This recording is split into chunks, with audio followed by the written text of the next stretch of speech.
کہ جو سفر پہلے 6 مہینہ سال بھر ہم کیا کرتے تھے، وہی سفر آج 4 گھنٹہ اور 5 گھنٹے اور 6 گھنٹے میں ہم پورا طے کر لیتے ہیں، سفر طے کر لیتے ہیں۔ تو اس وجہ سے ہم کو اشرف المخلوقات کہا گیا۔ لیکن جب ہم نے دیکھا تو ہم نے دیکھا کہ ہم سے زیادہ جانور ہیں جو ہوا میں پرواز کرتے ہیں، ہم سے کہیں زیادہ وہ پرواز کرتے ہیں۔ اس کا مطلب یہ ہے کہ پروردگار عالم نے اس وجہ سے نہیں کہا کہ ہم نے انسان کو اشرف المخلوقات بنایا، ہم نے کہا یہ کچھ اور دیکھا جائے۔ ہم نے دیکھا کہ انسان جب کھانے کے وقت بیٹھتا ہے تو بھول جاتا ہے کل کا دن بھی باقی ہے، وہ کھانا شروع کرتا ہے تو پھر سوچتا ہے بس آخری ہی کھانا ہے۔ آئے اس وجہ سے پروردگار نے کہا کہ ہم نے انسان کو اشرف المخلوقات بنایا ہے، لیکن جب ہم نے اس کو دیکھنا شروع کیا تو ہم نے کیا دیکھا کہ جانور کہیں زیادہ انسان سے زیادہ کھاتے ہیں۔ تو اس کا مطلب یہ صفت بھی نہیں ہے کہ جس کے ہم یہ کہہ سکے کہ ہم نے انسان کو اشرف المخلوقات بنایا ہے۔ اور آگے بڑھیے، ہم نے دیکھا کہ انسان ترقی کر کے زمین کے تہوں میں پہنچ گیا ہے، زمین کے اندر تک کھوج کر رہا ہے، کہاں سے کہاں نہ جانے دن بھر وہیں رہتا ہے، اور کئی سال تک زمین کے اندر رہتا ہے، نہ جانے کیا کیا کھوج کرتے رہتے ہیں۔ تو اس وجہ سے کہا گیا ہو۔ لیکن جب ہم نے دیکھا تو ہم نے کیا دیکھا، کچھ جانور ایسے بھی ہیں، کچھ حیوانات ایسے بھی ہیں جو ساری زندگی زمین کے اندر رہتے، کبھی باہر بھی نہیں آتے ہیں۔ تو اس کا مطلب یہ بھی نہیں ہوا۔ اور آگے بڑھیے، آپ جتنی چیزیں دیکھتے چلے جائیے، لیکن ہم کو کہیں نظر نہیں آتا کوئی ایسی صفت ہو جس کی وجہ سے پروردگار نے کہا ہو کہ ہم نے انسان کو اشرف المخلوقات بنایا ہو۔ ایک آخری چیز، ہم نے کہا انسان خوبصورت ہوتا ہے لہذا ہو سکتا ہے، اس کی وجہ سے پروردگار نے کہہ دیا ہو کہ ہم نے انسان کا اشرف المخلوقات بنایا ہے۔ لیکن جب ہم نے تاریخ کے اوراق پلٹنا دیکھا تو ہم نے کیا دیکھا کہ زبیدہ اور ہارون کھڑے ہوئے ہیں، چاندنی کے چاند کا نظارہ کر رہے ہیں۔ ادھر سے ہارون نے کہا زبیدہ دیکھتی ہو چاند کتنا زیادہ خوبصورت ہے۔ اب زبیدہ نے آواز لگائی نہیں، چاند زیادہ خوبصورت نہیں ہے بلکہ میں زیادہ خوبصورت ہوں۔ اب بادشاہ کے بیوی میں تکرار بڑھ گئی، نہ یہ کام ہے نہ وہ کام ہے۔ بادشاہ ضد آگڑ گیا، نہیں چاند زیادہ خوبصورت ہے۔ بادشاہ کی بیوی تھی وہ کیوں ہٹنے لگی، وہ کہنے لگے نہیں میں زیادہ خوبصورت ہوں، چاند زیادہ خوبصورت نہیں ہے۔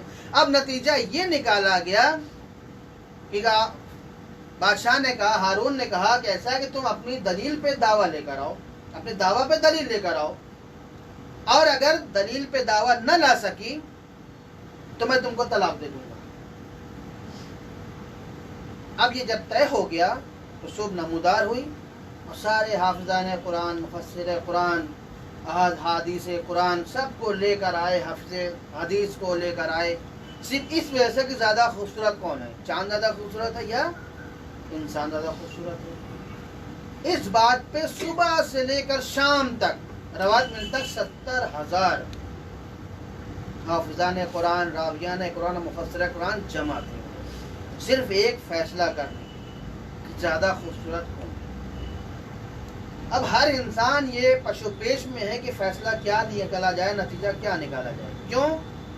اس لیے کہ بہرحال اگر یہ کہا جائے کہ زبیدہ زیادہ خوبصورت ہیں تو ہماری گردنیں اڑا دی جائیں گی، اگر یہ کہا جائے کہ چاند زیادہ خوبصورت ہے تو زبیدہ کو طلاق ہو جائے گا۔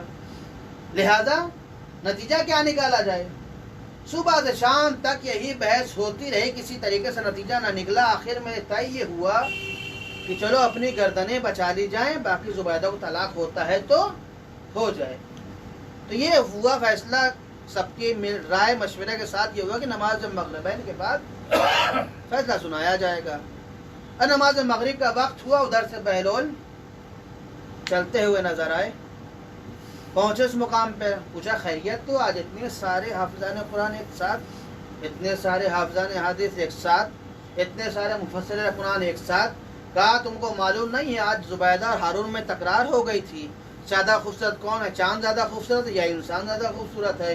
لہذا ہم لوگ کو فیصلہ کرنے کے بلایا گیا۔ کہا تمہارا فیصلہ کیا ہے؟ کہا ہمارا فیصلہ یہ ہے کہ ہم کو اپنی جانیں بچانے، لہذا ہم چاند کو زیادہ خوبصورت کہہ دیں گے، اپنی جانیں بچا لیں گے، زبیدہ کو طلاق ہو جائے گا۔ کہا ٹھیک ہے، تم اپنا جانو مسئلہ، تمہارا کام ہے، ہمیں تو کوئی مطلب نہیں ہے۔ کہا ٹھیک ہے۔ اب بہلول نے کہا کہ مغرب کی نماز آج ہم پڑھائیں گے۔ کہا ٹھیک ہے، تم تو علی والے ہو، تمہارے پیچھے تو نماز ہو ہی سکتی ہے۔ کہا بسم اللہ۔ اب بہلول آگے نماز پڑھانے کے لیے سورہ حمد ختم کی، دوسرا سورہ شروع کیا بسم اللہ الرحمن الرحیم والتین والزیتون وطور سینین وہذا البلد الامین لقد خلقنا القمر فی احسن تقویم. جیسے یہ جملہ کہنا تھا کہ پیچھے سے لقمہ میرا بہلول لقد خلقنا الانسان فی احسن تقویم. بہلول نے پھر شروع کیا بسم اللہ الرحمن الرحیم والتین والزیتون وطور سینین وہذا البلد الامین لقد خلقنا القمر فی احسن تقویم. جیسے ہی کہنا تھا پیچھے سے پھر لقمہ ملا لقد خلقنا الانسان فی احسن تقویم. جہاں اتنے حافظ قرآن ہو وہاں غلطی ہو ہی نہیں سکتی ہے. تیسری بار پھر بہلول نے شروع کیا بسم اللہ الرحمن الرحیم والتین والزیتون وطور سینین وہذا البلد الامین لقد خلقنا القمر فی احسن تقویم. پیچھے سے لقمہ ملا بہلول تمہیں ہو کیا گیا ہے؟ تم آج غلطی پہ غلطی کرتے چلے جا رہے ہو. پیچھے سے لقمہ ملتا چلا جا رہا ہے پھر بھی تم غلطی پہ غلطی کرتے چلے جا رہے ہو. لقد خلقنا الانسان فی احسن تقویم. بہلول نے نماز کو توڑی مڑ کے کہا جب پروردگار عالم چار قسمیں کھا کر کہہ رہا ہے کہ ہم نے انسان کو اشرف المخلوقات بنایا ہے تو تم کون ہوتے ہو چاند کو زیادہ خوبصورت کہنے والے؟ ایک صلوات پڑھتے محمد تم کون ہوتے ہو زیادہ خوبصورت کہنے والے؟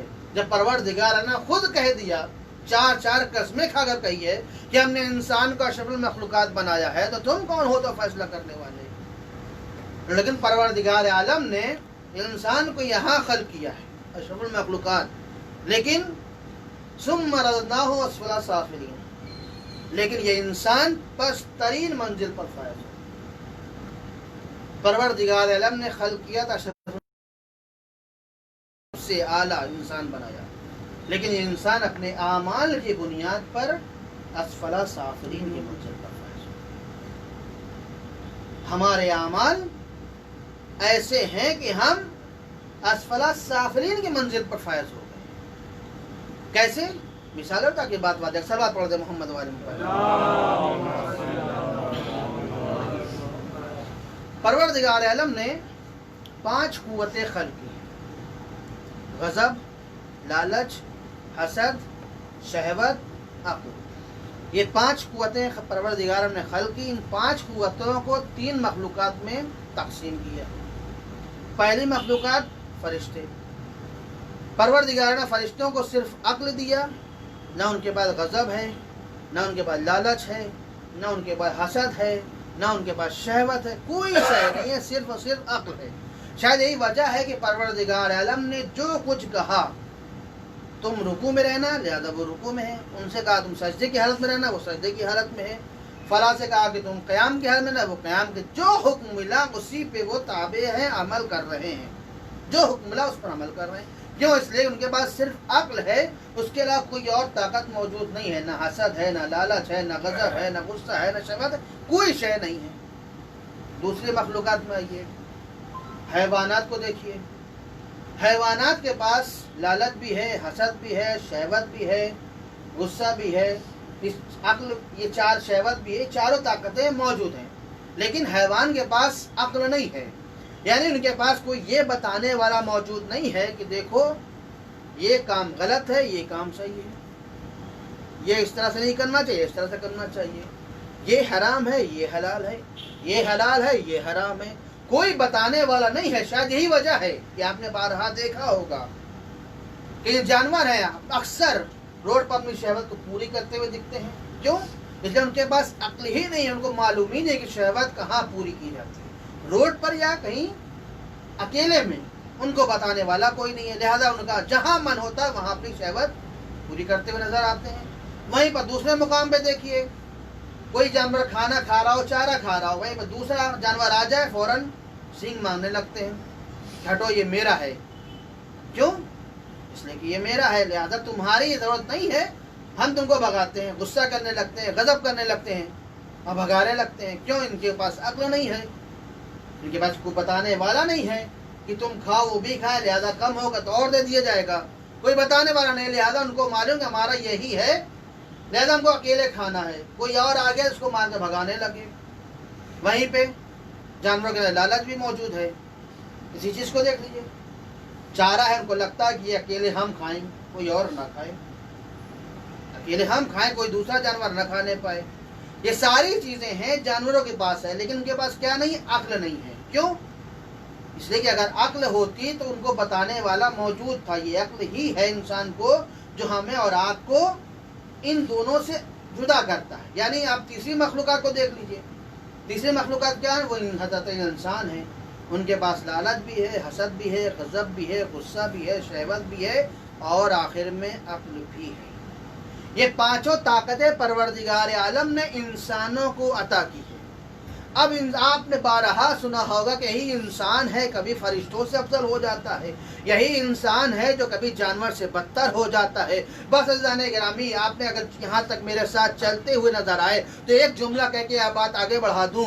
یہی انسان ہے کہ جب ان چاروں طاقتوں پر قبضہ پا لے اور ان پر پرکھ لے، پرکھنے کے بعد اپنی عقل سے غور و فکر کرے اور نتیجے پر نکالے کہ کیا حرام ہے، کیا حلال ہے، کیا حرام ہے، کیا حلال ہے، ہمارے صحیح ہے کیا ہمارے لیے غلط ہے. لہذا جب وہ نتیجہ نکال کے صحیح راستے پر چلتا ہوا نظر آئے تو اس کا مطلب یہ کہ یہی انسان ہے جو فرشتوں سے افضل ہو جاتا ہے. لیکن یہی انسان ہے جب وہ شہوتوں کی طرف بڑھتا ہوا نظر آئے، یہی انسان ہے جب لالچ طرف بڑھتا ہوا نظر آئے تو اس کا مطلب یہ ہے اس کے پاس عقل موجود ہے لیکن اس کے بعد اس کا استعمال نہیں کرتا ہوا نظر آ رہا ہے. اس کا مطلب یہ کہ یہی انسان ہے جو حیوان سے بدتر ہوتا ہوا نظر آ رہا ہے. صلوات پڑھتے ہیں محمد وعلیہ. یہی انسان ہے کبھی فرشتوں سے افضل ہو جاتا ہے، یہی انسان ہے کبھی حیوان سے بدتر ہو جاتا ہے. کیوں؟ اس لیے کہ انسان کے پاس عقل بھی ہے، انسان کے پاس وہ ساری طاقتیں موجود ہیں. فرشتے میں طاقت نہیں ہے لہذا وہ کوئی گناہ انجام نہیں دیتے ہیں. نہ ان کے پاس لالچ ہے، نہ شہوت ہے، نہ حسد ہے، نہ کوئی شے نہیں ہے. حیوانوں کے پاس ساری چیزیں ہیں، عقل نہیں ہے لہذا ان سے سوال جواب نہیں ہوگا. سوال جواب ہم سے ہوگا. کیوں؟ اس لیے کہ ہمارے پاس وہ طاقتیں بھی موجود ہیں اور وہ عقل بھی ہے جس کے ذریعے سے ہمیں غور و فکر کرنا ہے، ہمیں سوچنا ہے، ہمیں دیکھنا ہے کہ کیا غلط ہے، کیا صحیح ہے، کیا حرام ہے، کیا حلال ہے. اب ہمارے گھر کے سامنے کسی گھر بنتا ہوا نظر آیا، ہم نے فوراً کہنا شروع کر دیا اتنا پیسہ کہاں سے آ رہا ہے. اس کا مطلب ہے کہ 2 نمبر کا کام چل رہا ہے. یہ کیا بول رہا ہے؟ یہ ہمارا حسد بول رہا ہے. یہ ہمارا حسد بول رہا ہے. ہمارے سامنے کسی کا مکان بنتے نظر آئے فوراً ہم کہہ دیں گے کتنا پیسہ ہے. اس کا مطلب ہے کہ 2 نمبر کا دھندا کہیں ہو رہا ہے، ورنہ اتنا پیسہ کسی کے پاس آ نہیں سکتا ہے. کیوں بھائی؟ کیا پروردگار اس بات پر قادر نہیں ہے کہ وہ اس کو عطا کر سکے؟ کیا پروردگار اس شے پر قادر نہیں ہے کہ اس کو عطا کر سکے؟ کیوں؟ اس لیے کہ ہمارے پاس نہیں ہے. تو ہمارے پاس ہوتا تو شاید نہ کہتے، لیکن جب ہمارے پاس نہیں ہے تو ہم نے کہنا شروع کر دیا کہ اس کے بعد 2 نمبر کا دھندا ہے. شہوت میں آ جائیے. آج کل جو ماحول چل رہا ہے آپ لوگ باخبر جانتے ہیں، ہمارے سامنے جوان بھی موجود ہیں. اسکول اور کالج الحمدللہ 6 مہینے سے بند ہے. بندہ جو حال ہوتی ہے چھٹی ہونے کے بعد یا شروع صبح میں، وہ آپ لوگ بہتر جانتے ہیں کہ کس طریقے سے ملاقات ہوتی ہے، کس طریقے سے باتیں ہوتی ہیں اور کس طریقے سے کیا ہوتا ہے، وہ سب باخبر ہیں. لیکن یہ انسان ہے یہ بھول جاتا ہے کہ پروردگار ہمیشہ ہر وقت ہم کو دیکھ رہا ہے. میں اکثر مجلس میں کہتا ہوں کہ ہمارا عقیدہ یہی ہے کہ پروردگار سب سے افضل ہے، پروردگار سب سے بڑا ہے. لیکن جب ہم عمل کی منزل پہ آتے ہیں شاید 4-5 سال کے بچے سے بھی چھوٹا سمجھتے ہیں. کیوں؟ میں مثال دوں تاکہ بات واضح ہو جائے. ایک مرد اور ایک عورت ایک انجان جگہ پر کھڑے ہوئے دونوں محو گفتگو ہیں اور اس انداز میں گفتگو کر رہے ہیں کہ جیسے ان سے نزدیک کوئی دوسرا شخص ہے ہی نہیں. ان سے زیادہ نزدیک، ان سے زیادہ پیارا، ان سے زیادہ چہیتا کوئی دوسرا شخص ہے ہی نہیں ہے. دونوں باتیں کر رہے ہیں. لیکن جیسے اس گلی میں، اس مقام پہ، اس گھر میں یا اس جگہ پہ 4-5 سال کا بچہ آ جائے، دونوں ایسے اجنبی بن جاتے ہیں جیسے ایک دوسرے کو جانتے نہ ہوں. یعنی جیسے ایک دوسرے کو جانتے نہ ہو. اس کا مطلب یہ ہے کہ ہم کو پروردگار کا خوف نہیں ہے بلکہ اس بچے کا خوف ہے کہ یہ گھر جا کر کہیں بتا نہ دے. گھر جا کے بتا دے گا ہماری کلاس لگ جائے گی. لہذا ہمیں پروردگار کا کوئی خوف نہیں ہے کہ وہ ہم کو ہر وقت دیکھ رہا ہے. ہمیں اپنی شہوت پوری کرنا چاہے وہ جیسی شہوت پوری کرنا ہو. اور لوگ آج کل سوال بھی کرتے ہیں، بات زیادہ نہ ہو جائے، لوگ آج کل سوال بھی کرتے ہیں کہ مولانا اسلام میں کیا محبت حرام ہے؟ اب انصاف سے بتائیے، پورا قرآن مجید محبت سے بھرا ہوا ہے.